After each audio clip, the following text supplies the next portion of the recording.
Tama ba si dati mong boss, si Kakdak, doon sa pag-a-atake sa'yo na ikaw ay may kaso nga na False testimony. false False false testimony. Opo, oo, opo. false testimony kasi gusto nila nga i-discredit ka na parang sinasabi ni Kakdak na pinaghirapan na daw yun ng PIDEA, tinrabaho na daw nila, ganito, ganito. So all of a sudden, ay nag-retract ka. Tama ba? Opo. Paano ba yan? Opo. Ikwento mo nga sa amin yun, sir. Ganito Kasi po yun.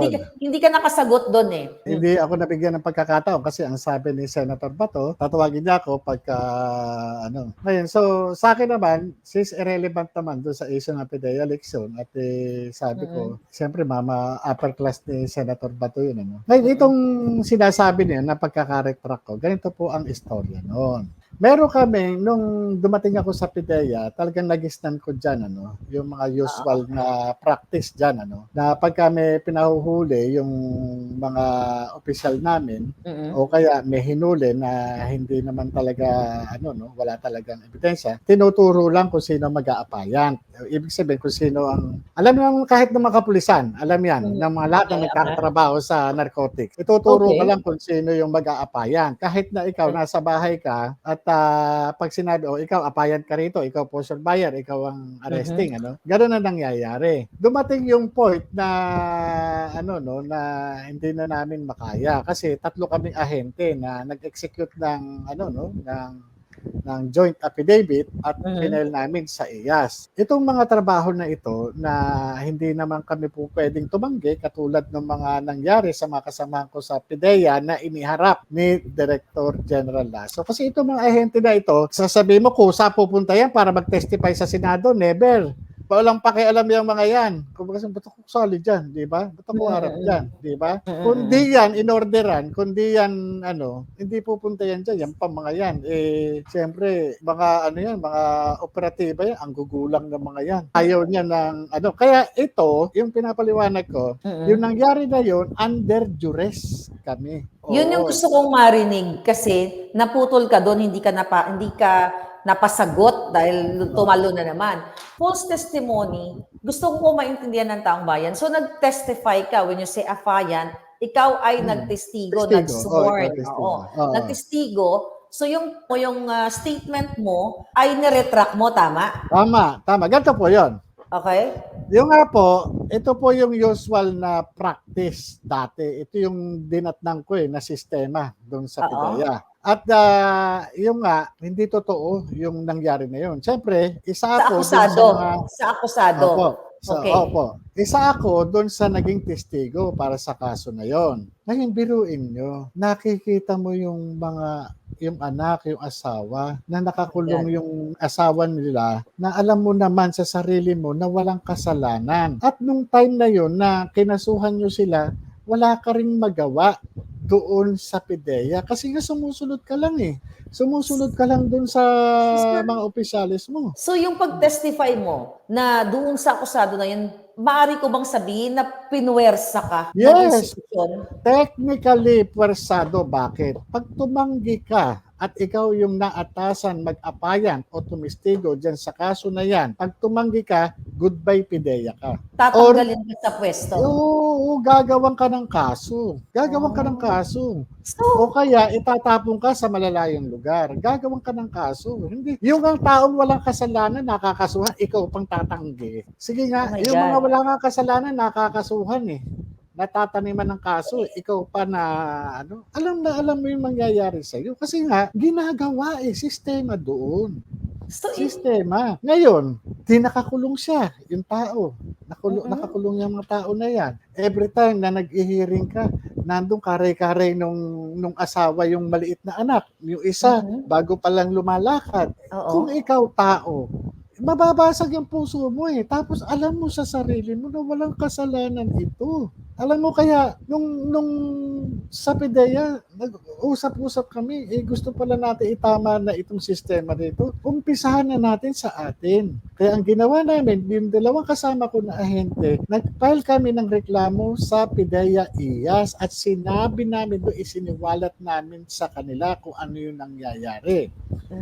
Ang system ganito, yung dalawa, tinakot-takot. ng administrasyon. Yung dalawang Ng sama nyo PIDEA. na nag-testify. Opo, oo. Okay? Ngayon ako, sabi ko nga, ako nakita niyo naman yung pattern. Dumadating sa akin yung point talaga, yung pagsasabi ng katotohanan at dun sa pagtatanggi.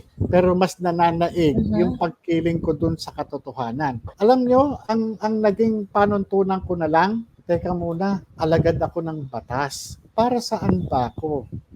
Para sa pagtatakip ng katotohanan o sa paglaban sa katotohanan? Alagad ka ng batas. Nanumpa ka, tagapagtanggol. Kumbaga sa ang alagad ng batas, hindi usapin dito kung mamamatay ka o mabubuhay ka eh.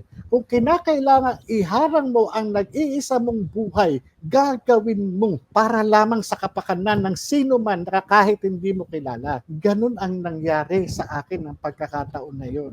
Your Honor, sinabi ko sa korte, hindi po totoo yung nangyari na yan. Hindi, ito yung sinasabi mo Sabi gano'n, Your Honor, nandito po ako para magsabi ng totoo. Nag-file po kami ng kaso sa IAS at sinabi po namin ang totoo. Ito po ang nangyari dyan. Tinaniman lang po yan ng aming boss. Hindi po ako nagtanim, yung boss. Yung boss po ang So yun yung nila, so ang nakakalungkot lang pala sir by just hearing right now na ang PIDEA supposedly ay proteksyonan ang tao. I don't know kung itong case na to, di ba, ongoing pa ito, di ba? Itong Opo, case. pero yung case na binabanggit natin, ito po yung nangyari doon sa case na na nakawala yung suspect, yung drug suspect. Kasi nga hindi po talaga maatim ng konsensya ko. Sabi ko nga kung kinakailangan ako ang magsakripisyo, gagawin ko. Sabi ko nga di baling magpalaya tayo ng 10 kriminal. Huwag lang tayong magpapakulong ng isang taong wala namang kasalanan. Diba? Wow. Pero mo kriminal. Di ba binibigyan nga natin ng pardon yan? Di ba? Binibigyan ng pardon ng Pangulo yan eh. May kasalanan talaga, convicted yan. Pero yung magpakulong ka ng isang taong walang kasalanan, bahala na ang Diyos sa akin. Gawan niyo man ako ng kwento. Pasabain niyo ako sa buong mundo. Pero may mga taong titindig at titindig dahil ito mulat ang kaisipan. Dahil naiintindihan nila kung ano talaga yung nangyari. Kaya ako, yung sinasabi, tinanggal yan. Hindi po ako nahihiya. Kasi bilang pagpagiging alagad ko ng batas, yun po yung isa sa pinaka maipamamana ko sa aking mga anak, sa aking mga apo. Nang ginawa ko yung aking katungkulan bilang alagad ng batas, pinalaya ko itong taong walang kasalanan kahit ang kapalit yung aking karir nyo. Buhay nyo at karir nyo. Kaya nga nung nakikinig po kami ng hearing, like ako na sinasabi mo under duress ka, gusto ko maintindihan. Pero hindi ka binigyan ng chance na para maipaliwanag. So I'm glad ngayon na ipapaliwanag mo. Ang nakakalungkot lang na ganun pala ang sistema na tayo yung mga lingkod bayan or alagad ng batas. Ibig sabihin, sistema ito na kapag inutusan ka ng direktor mo o ng ganito, o ikaw, magtestigo ka laban dito. Kahit wala kang personal knowledge. Nangyayari po yan. Alam po yan ng mga kahit saang law enforcement units. Alam nila yan. Bakit ginagawa ito? Ganito po yan. May mga po talaga, kapag ikaw masipag ka manghuli o pupunuin ka ng court duty. Halimbawa, araw-araw may huli ka. Oo. Kung halimbawa, 5 araw, palagi ka may huli. Pagka pinail yung kaso, may 5 kaso ka kagad na hawak. Di ba? Pagka yan, pumutok yan, at ibig sabihin pumutok, kung na-file niya, magkaroon ng hearing, halos araw-araw ka na. Minsan sa loob ng isang araw, 2 ang hearing mo, 3 mangyayari. Dahil sa dami mong hinuli, sunod-sunod yung court duty mo. Kasi magte-testify ka sa RTC 1. Tapos maya-maya sa RTC 2, RTC 3, ganun. Bawat isang kaso, yun, isang korte. Ganun po nangyayari. Kaya para hindi napupuno yung load ng isang operatiba o isang ahente, binibigay naman sa iba na wala namang yung huli. Kaya ikaw mag-apayat dito, ganyan. Ito yung istorya, ganyan. Ganun yun. Ganun Kaya, oo, ganun ang nangyari.